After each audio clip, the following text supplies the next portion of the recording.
Hi friends, എല്ലാവർക്കും എന്റെ പുതിയ വീഡിയോയിലേക്ക് സ്വാഗതം. നമ്മളുടെ ഇന്നത്തെ റെസിപ്പി എന്ന് പറയുന്നത് നല്ല സൂപ്പർ ടേസ്റ്റി ആയിട്ടൊരു നല്ലൊരു കൂൺ കറിയുടെ റെസിപ്പിയാണ്. അപ്പൊ നമുക്കത് എങ്ങനെയാണ് തയ്യാറാക്കുന്നത് നോക്കാം. ഇതാണ് ചിപ്പിക്കൂൺ. ഇതാണ് നമ്മൾ കൂൺ കറിക്ക് വേണ്ടിയിട്ട് നമ്മൾ എടുത്തിരിക്കുന്നത്. ഇത് എല്ലാ സൂപ്പർ മാർക്കറ്റുകളിലും കിട്ടണ ചിപ്പിക്കൂണാണിത്. ഇനി നമുക്കിത് നന്നായിട്ടൊന്ന് കഴുകിയെടുക്കാം. കൂൺ കറിക്ക് ആവശ്യമായിട്ട് നമുക്ക് കുറച്ച് തേങ്ങ വറുത്തരയ്ക്കണം. അതിനായിട്ട് ഞാൻ ഇവിടെ ഒരു മുറിയുടെ പകുതിയേ എടുത്തിട്ടുള്ളൂ. കുറച്ച് തേങ്ങയുണ്ട് നമ്മൾ ചിരണ്ടിയിട്ടുള്ളൂ. അതുപോലെ തന്നെ ഒരു 4 വറ്റൽമുളകും കൂടി എടുത്തിട്ടുണ്ട്. ഇനി നമുക്കിതൊന്ന് നന്നായിട്ടൊന്ന് വറുത്തെടുക്കാം. ഇത് നമുക്ക് ഇതുപോലെ ഒന്ന് മിക്സ് ചെയ്ത് കൊടുക്കാം. ഇത് കളറൊന്ന് മാറി തുടങ്ങണം. അതുവരെ നമുക്ക് ഇതുപോലെ ഒന്ന് ഇളക്കി കൊടുത്തുകൊണ്ടിരിക്കാം. അപ്പൊ നമ്മുടെ തേങ്ങയുടെ കളറ് ചെറുതായിട്ടൊന്ന് മാറി തുടങ്ങിയിട്ടുണ്ട്. നമുക്ക് ഇതിലേക്ക് വെളിച്ചെണ്ണ ഒഴിച്ചു കൊടുക്കാം. ഒത്തിരി ഒഴിക്കേണ്ട ആവശ്യമില്ല. ഇനി നമുക്ക് ഇതുപോലെ ഒന്ന് വറുത്തെടുക്കാം. ഇപ്പൊ നമ്മുടെ തേങ്ങയുടെ കളർ ഇച്ചിരിയും കൂടി കൂടിയിട്ടുണ്ട്. ഈ നമ്മൾ ഇതുപോലെ ഒരു 2-3 മിനിറ്റ് നേരം കൂടി നമ്മൾ ഇതേപോലെ വറുത്ത് കൊടുക്കണം. എന്നാലേ നമ്മുടെ ആ ഒരു കറിയുടെ ആ ഒരു കളറും എല്ലാം നല്ല കൃത്യമാകത്തുള്ളൂ. അപ്പൊ നമുക്ക് കുറച്ചു നേരം കൂടി ഇതുപോലെ വറുത്ത് കൊടുക്കാം. അപ്പൊ നമ്മുടെ തേങ്ങ നന്നായിട്ട് വറുത്ത് വന്നിട്ടുണ്ട്. ഇനി നമ്മൾ തീ ഓഫ് ചെയ്യുകയാണ്. നമുക്ക് ഇതിലേക്ക് ലേശം മഞ്ഞൾപ്പൊടി ചേർത്ത് കൊടുക്കാം. നമുക്ക് ഇതും കൂടി നന്നായിട്ട് മിക്സ് ചെയ്യുക. നമുക്കിത് ഒരു പാത്രത്തിലേക്ക് മാറ്റാം. നമ്മൾ വറുത്ത തേങ്ങ നമ്മൾ മിക്സിയുടെ ജാറിലേക്ക് ഇട്ട് കൊടുക്കുവാണ്. പാൻ ചൂടായിട്ടുണ്ട്. ഇനി നമുക്ക് ഇതിലേക്ക് ആവശ്യത്തിനുള്ള എണ്ണ ഒഴിച്ചു കൊടുക്കാം. ഞാനിവിടെ കുറച്ച് മസാലക്കൂട്ട് എടുത്തു വെച്ചിട്ടുണ്ട്. അതായത് ഏലക്ക, പട്ട, പെരുംജീരക, തക്കോൽ, അതൊക്കെയാണ് എടുത്തിരിക്കുന്നത്. ഇനി നമ്മൾ ഈ എണ്ണയിലേക്ക് ഇതിട്ട് കൊടുക്കുവാണ്.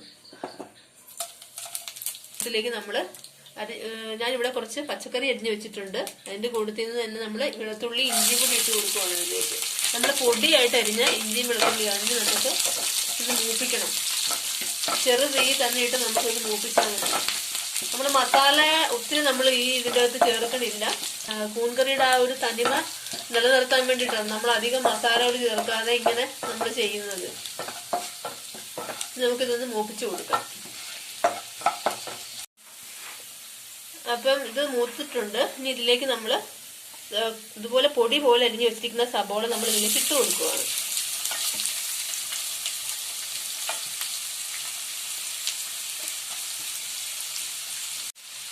ഇതിൽ ഒരു നുള്ള് ഉപ്പ് നമ്മൾ ഇട്ട് കൊടുക്കുകയാണ്. എന്നിട്ട് നമുക്ക് നന്നായിട്ടൊന്ന് വഴറ്റി കൊടുക്കാം. നമുക്ക് നന്നായിട്ടൊന്ന് വഴറ്റി കൊടുക്കാമായിരുന്നു. ഇതൊരു മീഡിയം ഫ്ലെയിമിലാണ് ഞാനിപ്പം വെച്ചേക്കുന്നത്.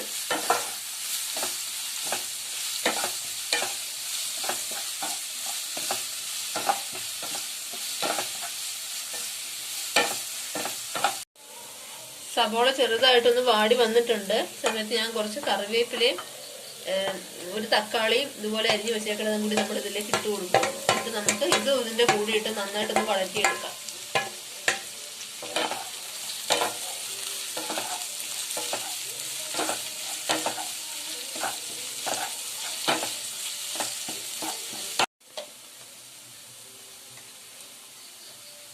അപ്പൊ നമ്മുടെ സബോളയുടെ ആ ഒരു കൂട്ട് നന്നായിട്ട് വഴന്നു വന്നിട്ടുണ്ട്. ഞാൻ ദേ 1 സ്പൂൺ ഗരം മസാലപ്പൊടി ഇട്ട് കൊടുക്കുവാണ്.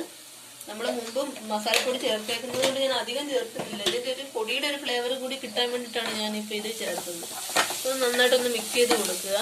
നമ്മൾ പച്ചമുളക് മറ്റേ അരപ്പിൽ അരച്ചേക്കുന്നത് കൊണ്ട് ഞാൻ പിന്നെ മുളക് പൊടി വേറെ ചേർക്കുന്നില്ല. നന്നായിട്ടൊന്ന് ചെറുതായിട്ട് ഇതിന്റെ പച്ചമണം ഒന്ന് മാറി വരണം ആ മസാലയുടെ. നമ്മളിത് മുമ്പ് അരച്ചു വെച്ചിരിക്കുന്ന അരപ്പില്ലേ തേങ്ങയുടെ, അത് നമ്മൾ ഇതിലേക്ക് ഇട്ട് കൊടുക്കുകയാണ്. അരപ്പ് നമ്മൾ ഇതിലേക്ക് ഇട്ട് നമുക്ക് ഈ അരപ്പൊന്ന് മൂപ്പിക്കണം നന്നായിട്ട്. ഒരു മീഡിയം ഫ്ലെയിമിലിട്ടാണ്. അതായത് അരപ്പിന്റെ ആ ഒരു പച്ചപ്പൊക്കെ മാറാൻ. നമ്മൾ വറുത്ത തേങ്ങയാണ്, എന്നാലും നമ്മൾ അരച്ചു കഴിഞ്ഞപ്പോൾ ഒന്നുകൂടി ഒരു പച്ചച്ചൊവ എന്തെങ്കിലും ഉണ്ടെങ്കിൽ അത് മാറാൻ വേണ്ടിയിട്ടാണ് നമ്മൾ ഇങ്ങനെ മൂപ്പിക്കുന്നത്.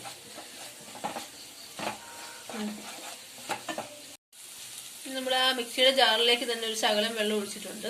അതുകൊണ്ട് നമ്മൾ കുറച്ച് വെള്ളം നമ്മൾ ഇതിൻ്റെ അകത്ത് ചേർക്കാനുള്ളത്. നമ്മുടെ കൂണിൻ്റെ അകത്ത് വെള്ളം ഉള്ളതുകൊണ്ട് നമ്മൾ ഒത്തിരി വെള്ളം ചേർക്കുന്നില്ല.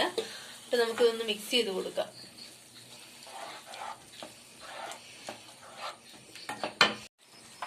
അപ്പൊ നമ്മുടെ അരപ്പ് നമ്മളൊരു മീഡിയം ഫ്ലെയിമിൽ വെച്ചിട്ടുണ്ട്. നന്നായിട്ട് തിളച്ച് വരുന്നുണ്ട്.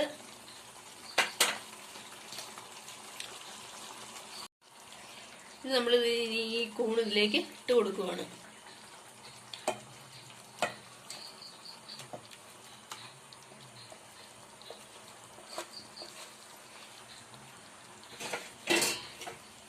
ലോ ഫ്ലെയിമിലാണ് വെച്ചിരിക്കുന്നത്.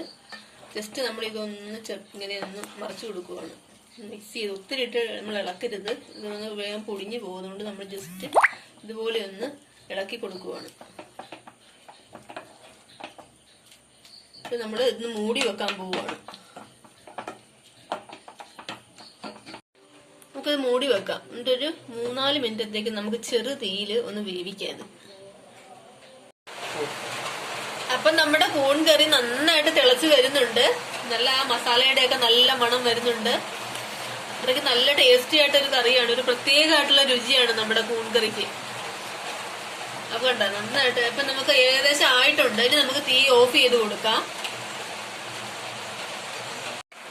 അപ്പൊ നമ്മുടെ കൂൺ കറി നല്ല സൂപ്പർ ടേസ്റ്റി ആയിട്ട് നമുക്ക് കിട്ടിയിരിക്കുകയാണ്. നിങ്ങൾ തീർച്ചയായിട്ടും ഇതുപോലെ ഒന്ന് ട്രൈ ചെയ്ത് നോക്കണം. അതുപോലെ തന്നെ എന്റെ വീഡിയോ ഇഷ്ടമായെങ്കിൽ നിങ്ങൾ ലൈക്ക് ചെയ്യാനും ഷെയർ ചെയ്യാനും മറക്കരുത്. ഇനിയും എന്റെ ഇതുപോലുള്ള വീഡിയോസിനായിട്ട് എന്റെ ചാനൽ സബ്സ്ക്രൈബ് ചെയ്യുക. തൊട്ടടുത്തുള്ള ആ ബെല്ലൈക്കൺ കൂടി ഒന്ന് ക്ലിക്ക് ചെയ്യുക. താങ്ക്